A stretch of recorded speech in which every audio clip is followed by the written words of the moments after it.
Before I get started, I do consulting on where you can move. I'll work with you to find the perfect place for you to move to. There's more information at the end of the video about that. Now let's get started. San Francisco. It's one of the finest cities in the country, or was. Okay, I won't get too political here, but it's an overpriced city with a lot of problems. But that seems to be more and more cities in this country these days, right? For this drive, we're going to go to downtown San Francisco. You can see it in the distance from where we are right now. This is Mission Street, which cuts right through the heart of the city. This isn't going to be a video that shows homelessness and bad stuff, though you might get a peek at some of that a few times. This is strictly a view of downtown, with a discussion about the city in general. So you're not going to see a lot of the negative stuff you hear about San Francisco in this video. You can see video footage of the homelessness and poverty and other videos I did about this city. The downtown area itself is pleasant enough. It's a really pretty city if you're in the right part of town. And on the morning I was here, I was lucky. There was no rain and even some sunlight. It was in late October in 2021, right after rush hour was over. The area we're going to get to soon is San Francisco's financial district, but we'll bounce around to other parts of downtown near that area too. Currently, we're in a neighborhood called Soma, or south of Market, even though we're on Market.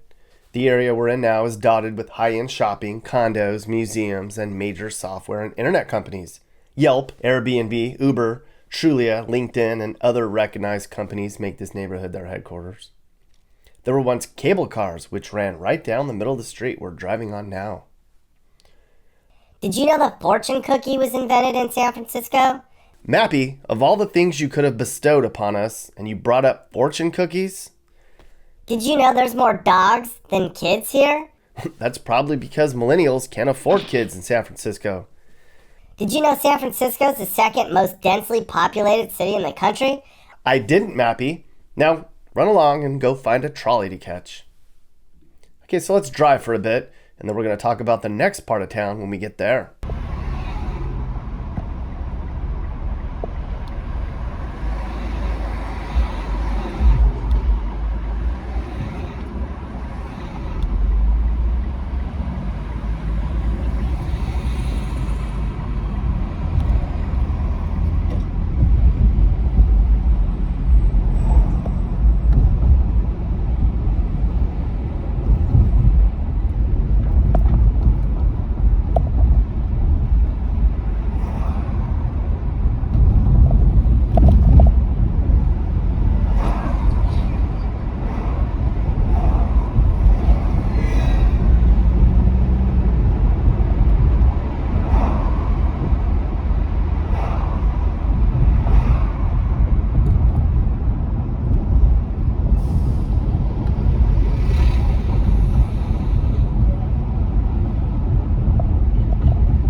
Okay, so right now we're entering the financial district of San Francisco.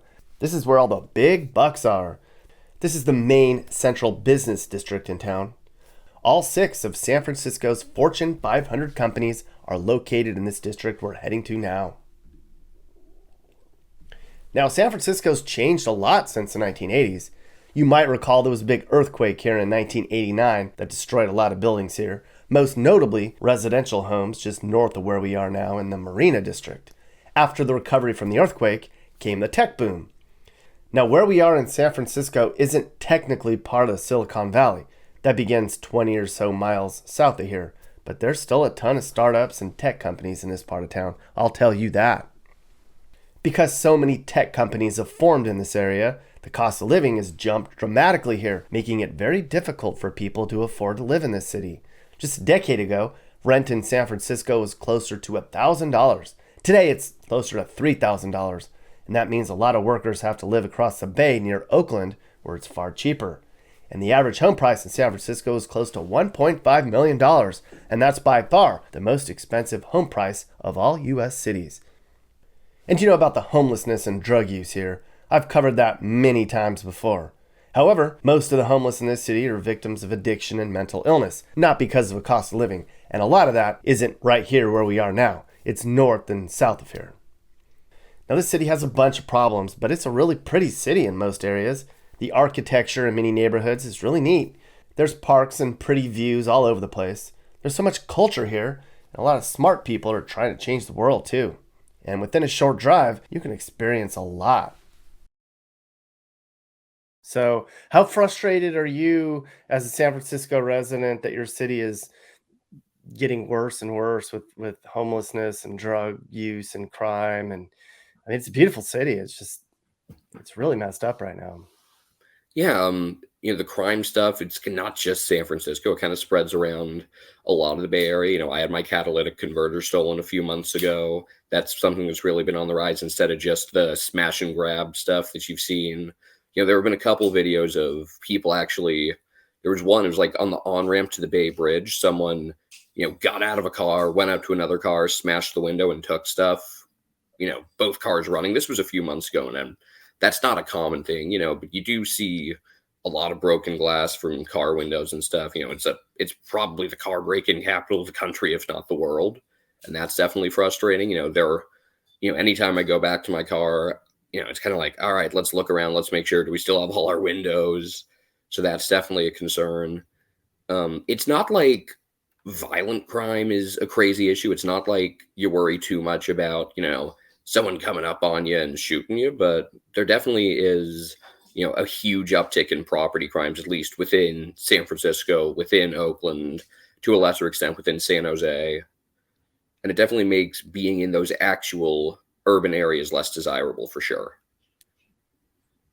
Yeah, for sure. So, are you going to stick around in San Francisco? I mean, can you afford to live there for the rest of your life? I mean, what's your plan, dude? I mean, I'm staying with family, which a lot of people do. Most folks in my situation in most parts of the country that have, graduated college somewhat recently are able to live on their own. That's kind of a pipe dream for a lot of people living in this area. But I'm just going to kind of wait and see where jobs take me, because there are things about this area that are terrific. The weather, really hard to beat. In fact, Redwood City, which is about halfway from San Francisco to San Jose, a survey called them best weather in the country. And if you go down like one of the main streets in Redwood City, on the big archway, it says climate best by government test. And I wouldn't argue with that. This whole metro area really does have terrific weather. You go anywhere else and you deal with how hot and humid it gets in the summer or the extreme cold in the winter. And we rarely have those issues here. So that's something that I definitely enjoy. But from a cost of living Yeah. standpoint, it's obviously difficult. And job opportunities, if you're not in the tech field, or maybe investment banking, this can be a pretty difficult place to make it. Well, we'll have to see how things go in San Francisco and hope that the city can do its best to try to fix things. But right now, it is in a bad place. Yeah, it's concentrated in a few areas. Like I'll always tell anyone visiting, don't hang out downtown. Go check out the residential areas, and you'll definitely leave with a much better impression. And I think that's true in a lot of cities, but especially here. just because downtown San Francisco is like any other downtown except with more homeless, and it's a lot dirtier. It has the same brand name restaurants and businesses. There's really nothing that distinguishes it from another big city except for that it's dirtier. But when you get out into the residential areas, whether that be, the Richmond district, not to be confused with the city of Richmond, totally different thing. You'll go to the marina or Cow Hollow or anywhere around Golden Gate Park, and you'll have a great experience. And it's really a matter of, what do you come here looking for? And people who know what they're in for and know what to look for are going to have a good time. And people that don't, they're going to be underdressed for chilly weather, and they're going to be in a lousy downtown area that's just kind of depressing and leaves you with a very negative perception of this place. Yeah, and it's pretty sad, so it wasn't that bad when I was growing up there. It's progressively, I moved out of San Francisco in 1994. My mom lived there until 2004. I told her, she kept trying to get me to move back. And I'm like, Mom, you can't pay me to move back to this city. And I mean, and so I've never wanted to move back. I wouldn't move back, not because it's not a beautiful city. I mean, there are a lot of really nice neighborhoods, and it's absolutely a gorgeous city, and it was a great place to grow up. But the way that it's being governed has done a lot of damage to the city. And so it's unfortunate because, yeah, first off, I mean, for on the one hand, you've got some of the highest priced real estate in the nation.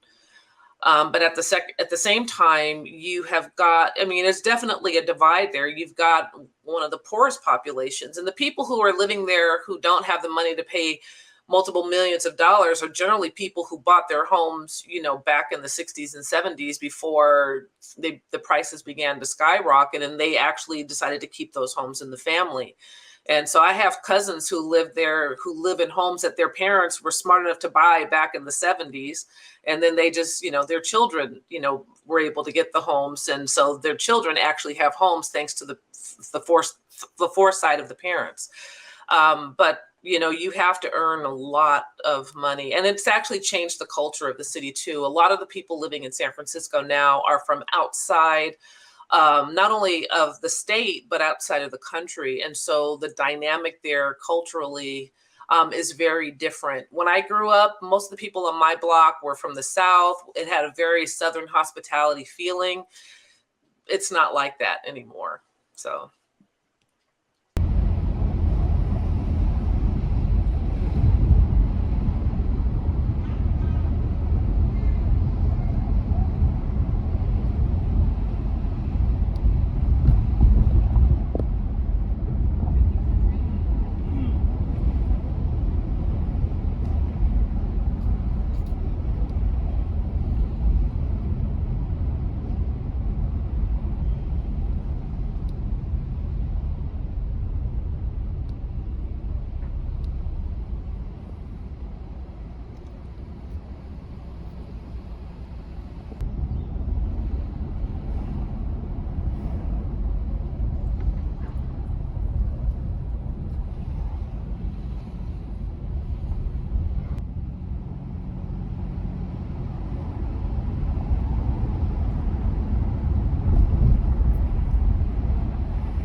Hey guys, if you learned something new about America or what it's like to live in America, great! You should think about subscribing and turning on your notifications. You can also click one of these videos or playlists for more. You can also now buy my songs on iTunes and other formats. Click the link in the description. Thanks for watching. And remember, while we all might have different views, we should all be nice to each other and try to make the U.S. a better place in a positive way. This is Sage, Nick's manager. This has been a Corner House Entertainment production. And are you looking to move and need advice? I do consulting. That's right. I'll sit down and talk about where the next perfect place for you and your family should be. I do it all the time. Together, let's find you a new home that's safe and checks all your boxes. You can get my email in the description to find out how I can help you find your perfect relocation.